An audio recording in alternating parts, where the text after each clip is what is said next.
I rise to speak on the recent federal budget, and it was the first Labor budget in 10 years, and reaffirmed to me just how important for the Northern Territory a Labor government is. This budget is particularly, as I said, important for my home in the Territory. After 10 years of waste and neglect, the former government left our budget balance in tatters, with huge debt and nothing to show for it. Cleaning that mess up is no easy job, especially as we face the headwinds of tough national and global economic challenges. The economic outlook we inherited was bleak, but it now falls to the Albanese Labor government to navigate this environment. I am glad that we have a team, the team we do, handling our economy and working to build a better future. I want to speak a bit about what this better future looks like for people in my electorate. I cannot overstate just how beneficial this budget will be to communities back home. Cheaper childcare will mean that families and working parents will have much needed cost of living relief. It will mean that parents who want to get back to work can. As a mum who is raising children while trying to maintain the household budget, I know how important that is. Getting back to work isn't always just about extra cash that makes meeting payments all that much easier, but also gives people a feeling of agency and determination. For many people across the country, but particularly women, this needs to be highlighted. For those on the other side of raising kids, our newborn parents, this budget has you at its heart. Taking time off to raise our children is not a luxury, it is a necessity. These early months are crucial to our young ones, but also extremely special times for our new parents. They aren't easy times. The lack of sleep, keeping the house clean, juggling life's tasks is nothing short of a full-time job. The last thing you want is to be stressed out about is money and getting back to work. We know how hard our parents are working to raise their kids. This is why the federal Labor budget will help alleviate that stress. We're extending the paid parental leave and also making it more flexible. This means parents can share the caring load. This will benefit all our parents and carers, but again, if that extra mile for women of Australia who for so long have juggled the bulk of the carrying load in many cases. And it's not just childcare and raising kids that this government is making cheaper and easier, but buying medicines too. This budget will make it cheaper to buy much-needed medicines. For too long we have heard that people have simply not been taking their medicines because they cannot afford them. This is true for many communities in Lingiari, which are hard-pressed with the cost of living at the moment. This measure will save 30% of the cost of a prescription. This is putting more money back in their pockets. Deputy Speaker, the people of Australia voted for a better future, and the Albanese government is putting the hard yards to make sure that happens.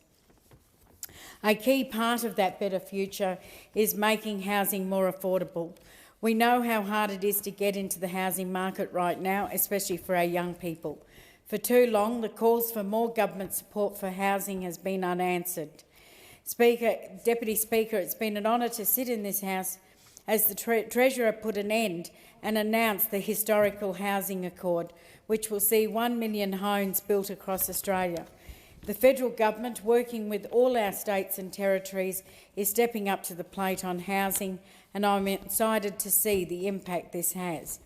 In Lingiari, this budget also went a bit further to help support our remote and regional communities. $100 million will be invested in our homelands to address the critical lack of infrastructure for our families out bush. It's hard to describe how important this immediate funding is. For the last decade, the federal coalition government had turned its back on homelands, the traditional lands and homes of so many people back home. I've seen firsthand the desperate need for our homelands to be invested in. Families living in single-room sheds, which are hot in the summer and bitterly cold in winter.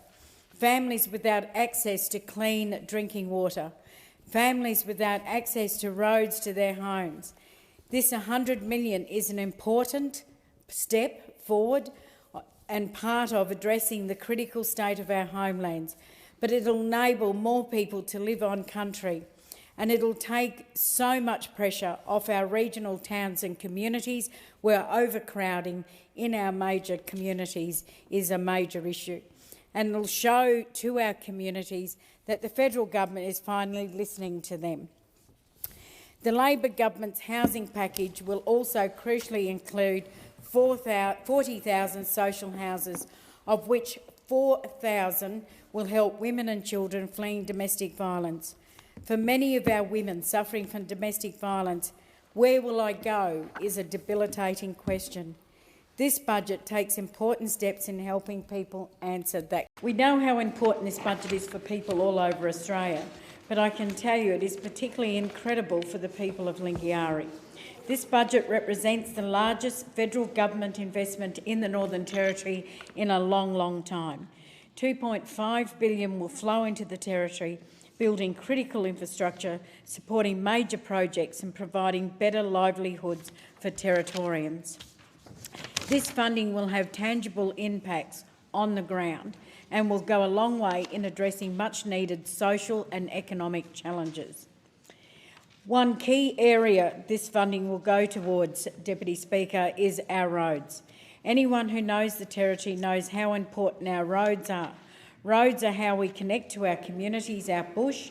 They're how we make sure our supply lines are strong and that food, petrol and other necessities arrive on time. Good roads mean we can build our regional economies and lead to employment opportunities and better access to jobs. Good roads, safe roads, can be the difference between life and death for people at bush. In this federal budget, $550 million in new funding was committed for our roads. Just last week, I had the privilege of travelling out to Yuendumu with the Federal Minister for Infrastructure to announce the $350 million for the sealing of the Tanami and Central Arnhem Highway. Already in the community, there is a lot of talk about how the road can lead to greater economic development, with roadhouses, petrol stations and campgrounds needed to support the many travellers along that road. I will be working very hard to make sure our communities benefit from the funding committed and are able to capture the economic benefits of this federal funding. Another $200 million will go towards the Northern Territory Strategic Roads Package, bringing the total to $332 million. Roads like the Mereenie Loop in Central Australia, the road to the Santa Teresa community or Gingerporde, where in the past a lot of dialysis patients, either there were a lot of deaths where people couldn't come in, particularly into Alice Springs because of that road cut off. The Papunya and Arionga roads will all be getting much needed access roads. Our communities have for years been calling on the previous government to seal these roads, saving lives and ensuring good connectivity to our regions. Well, one of the things that I have campaigned very hard, Madam Speaker, is letting those communities know that the federal Labor government has heard their call, particularly in terms of good roads. We have listened, and I'll be working really hard to get that tar on the ground as soon as possible, and a lot of discussion both with the Northern Territory Minister, who has responsibility for making sure that those contracts and the tar gets on the ground as quickly as possible. The Federal Minister and myself have met with the Northern Territory Ministers to make sure that we can get that happening ASAP. Central Australia is a unique part of this country. It's become a melting pot of multiculturalism that is an amazing place to live and to travel to. However, after a decade of neglect from the opposition, the region has been left with immense social and economic issues. These issues have been targeted by the Labor government in this budget through a $120 million Central Australian plan, which has been delivered in collaboration with the Alice Springs Town Council, and I have to acknowledge the Mayor of Alice Springs Town Council, Matt Patterson, who worked very hard with both the coalition government and also the Labor government in opposition to make sure that Alice Springs did benefit from either government, and also the Northern Territory government. This plan and investment will provide a much-needed boost to the region through the creation of a CBD master plan and redevelopment of the CBD in Alice Springs. Upgrades in infrastructure at the Gap Youth Centre will provide the needed and necessary safe spaces for our youth to go to, and the development and construction of a national art gallery which will become a national attraction. This is an exciting time for Central Australia, and I look forward to seeing the reinvigoration of a great town that will thrive under a Labor government that doesn't forget about regions. There's also a lot of, in terms of infrastructure, $10.9 million which will go towards sporting infrastructure in a lot of our remote communities.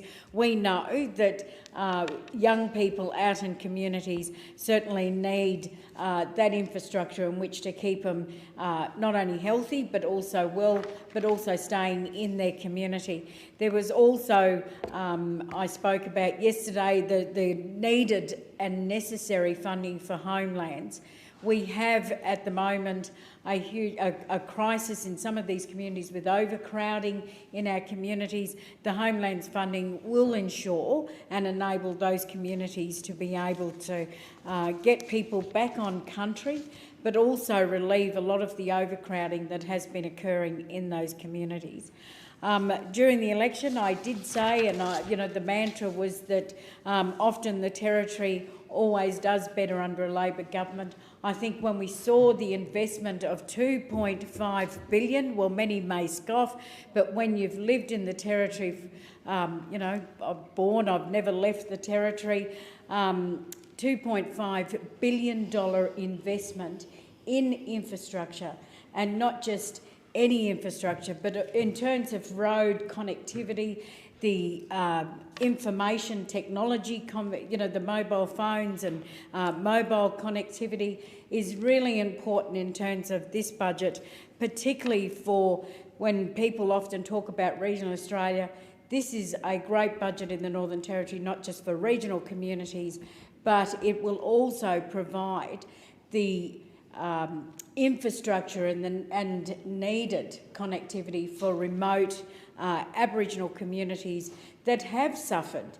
And I know that members opposite don't like to hear it, but they have suffered in the Northern Territory over the last 10 years under a coalition government. So it was great to see the investment from the Labor government of $2.5 billion, the biggest investment ever of any government into infrastructure into the Northern Territory. So I am proud to stand up and applaud the Labor government because those communities that are benefiting from all that needed infrastructure will certainly have been singing the praises of the government for delivering on that. Thank you.